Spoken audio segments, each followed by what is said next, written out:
Assalamualaikum warahmatullahi wabarakatuh. Saya Fadilatul Umami dengan NIM 2017-404041 kelas 5 TBIA akan menjelaskan tentang sejarah pendidikan Islam pada masa Rasulullah, Khulafaur Rasyidin, dan Bani Umayyah dalam rangka ujian akhir semester mata kuliah Sejarah Pendidikan Islam yang diampu oleh Bapak Ishak Suryo Nugroho.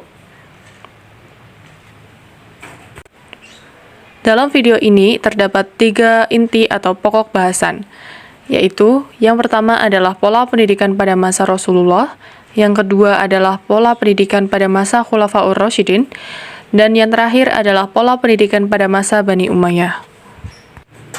Pembahasan pertama adalah pendidikan pada masa Rasulullah SAW. Pada masa Nabi Muhammad, ajaran Islam dibagi menjadi 2 periode Mekah dan periode Madinah.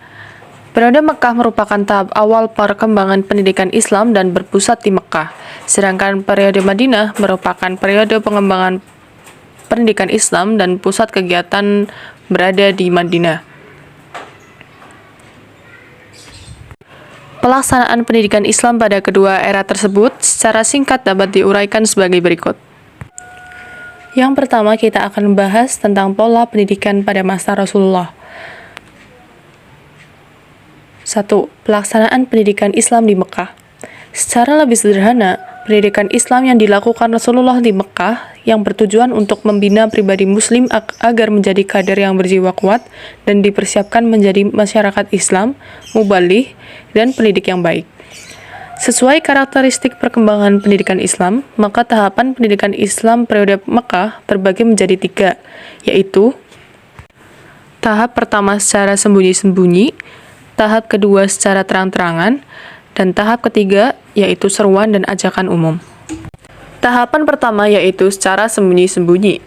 Dengan diturunkannya wahyu pertama, Rasulullah mulai membimbing umatnya. Pada awalnya, beliau melakukan dengan cara diam-diam, di lingkungan sendiri dan di antara orang-orang terdekatnya. Rumah Al-Arqam bin Abil Arqam menjadi lembaga pendidikan Islam pertama, yaitu sebagai tempat pertemuan Rasulullah SAW dengan sahabat-sahabat dan pengikut-pengikutnya. Di sanalah Rasulullah SAW mengajarkan dasar-dasar atau pokok-pokok agama Islam dan membacakan ayat-ayat Al-Quran. Lalu tahap kedua yaitu secara terang-terangan. Pada tahap kedua ini merupakan tahap permulaan seruan dan ajakan secara terang-terangan kepada ajaran agama baru ini, yaitu agama Islam. Seruan ini ditunjukkan kepada keluarga Bani Abdul Muthalib. Sebagian diantaranya menyambutnya dengan baik, dan sebagian yang lain menolaknya. Seperti Abu Lahab dan istrinya. Seruan secara terang-terangan didasarkan pada Quran Surat Asy-Syura ayat 214-215. Serta sahabat Rasulullah SAW sudah bertambah banyak jumlahnya.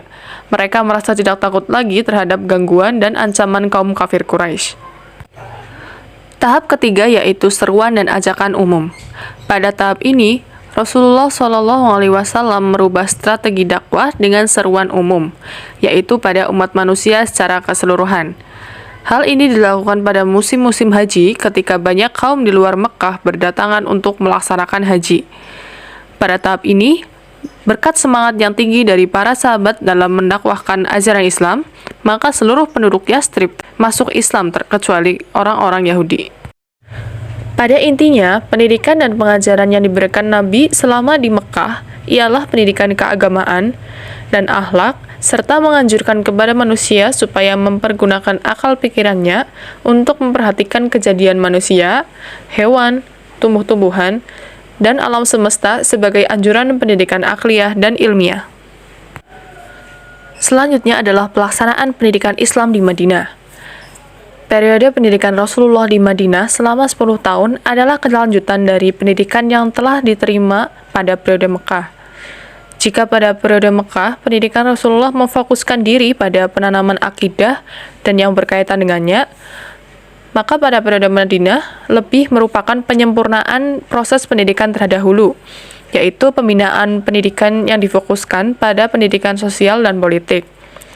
Dalam hal ini, Tujuan pendidikan Rasulullah pada periode Madinah adalah pendidikan pribadi kader Islam yang diarahkan untuk membina aspek-aspek kemanusiaan dalam mengelola dan menjaga kesejahteraan dalam semesta. Dengan kata lain, era Madinah adalah era spesialisasi pelatihan pendidikan Rasulullah di beberapa bidang yang diperlukan untuk membangun peradaban dunia baru berdasarkan wahyu. Cara Nabi melakukan pembinaan dan pengajaran pendidikan agama Islam di Madinah adalah sebagai berikut.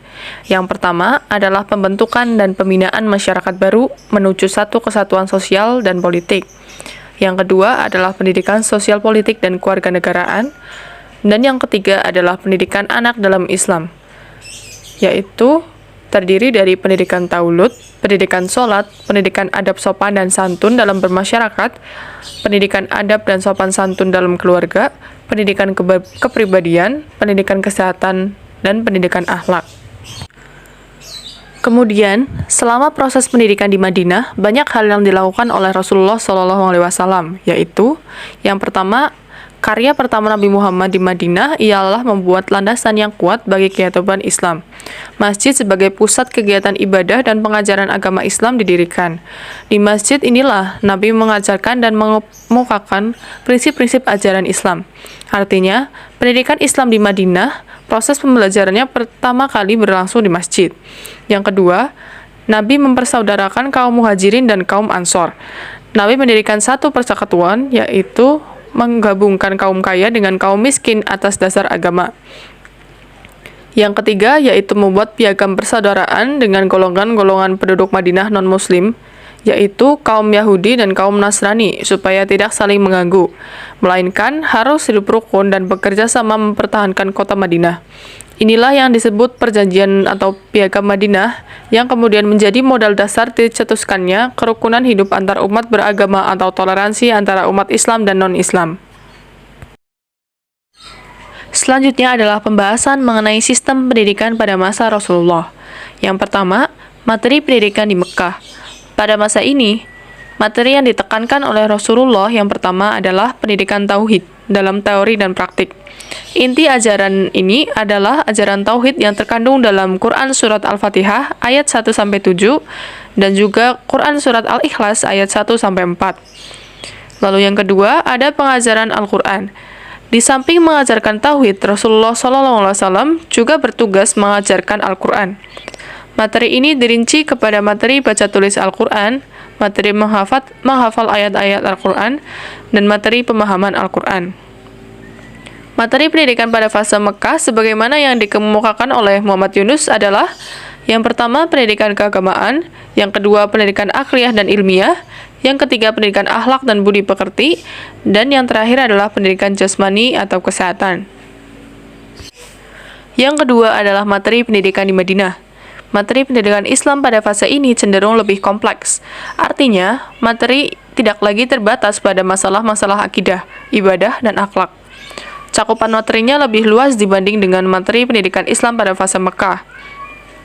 Mahmud Yunus mengemukakan bahwa pengajaran pendidikan oleh Rasulullah di Madinah diperluas dengan materi pendidikan syariat yang berhubungan dengan masyarakat seperti 1. Hal-hal yang berhubungan dengan pergaulan antara sesama manusia seperti hukum perdata. 2. Hal-hal yang berhubungan dengan kisos seperti hukum pidana. 3. Hal-hal yang berhubungan dengan ekonomi dan pemerintahan.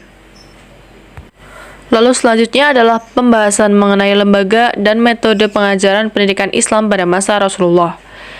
Lembaga pendidikan Islam pada masa ini dilakukan di rumah, masjid, dan kutab atau sekolah anak-anak.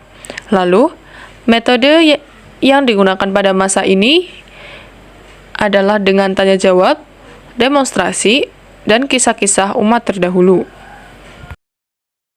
Selanjutnya adalah pembahasan pokok mengenai pendidikan pada masa Khulafaur Rasyidin. Pada masa ini, pendidikan dibagi menjadi 4 kepemerintahan, yaitu pemerintahan Abu Bakar As-Siddiq, Umar bin Khattab, Utsman bin Affan, dan Ali bin Abi Thalib. Pendidikan Islam pada masa Abu Bakar As-Siddiq. Lembaga pendidikan Islam pada masa ini masih sama dengan masa sebelumnya, yaitu ada kutab dan juga masjid.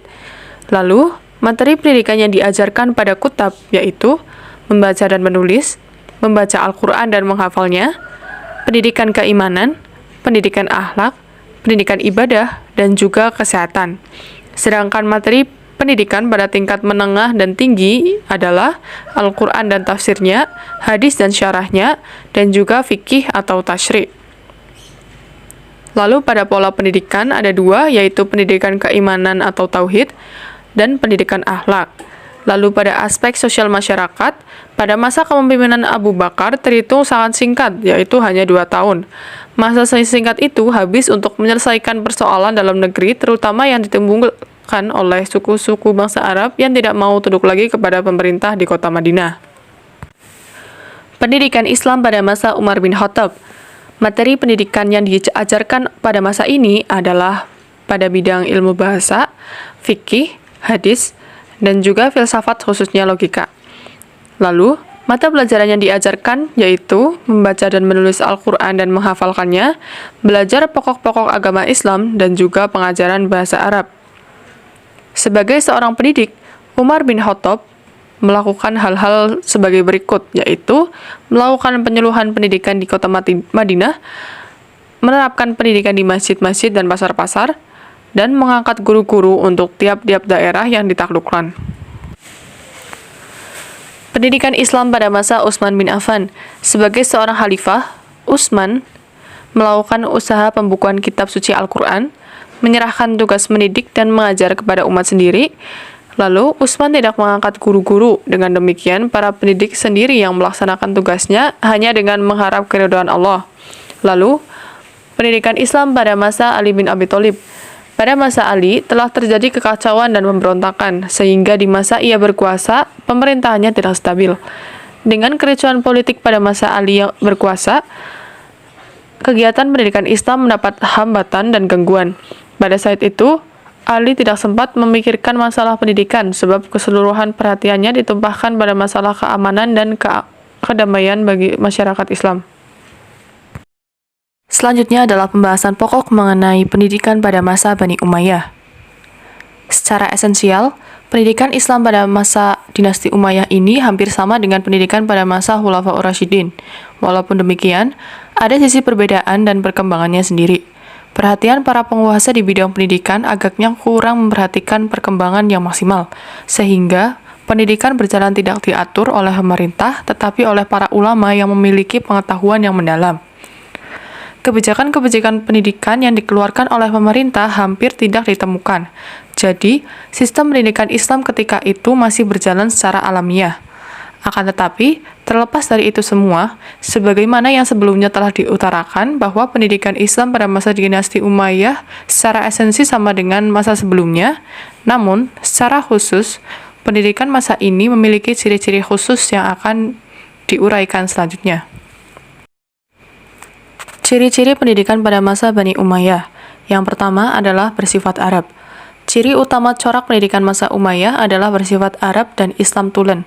Artinya, yang terlibat dalam dunia pendidikan masih didominasi oleh orang-orang Arab, karena pada saat itu elemen-elemen Islam yang baru belum begitu bercampur. Hal ini disebabkan pula karena unsur-unsur Arab yang utama saat itu dan memberi arah pemerintahan secara politik, agama, dan budaya.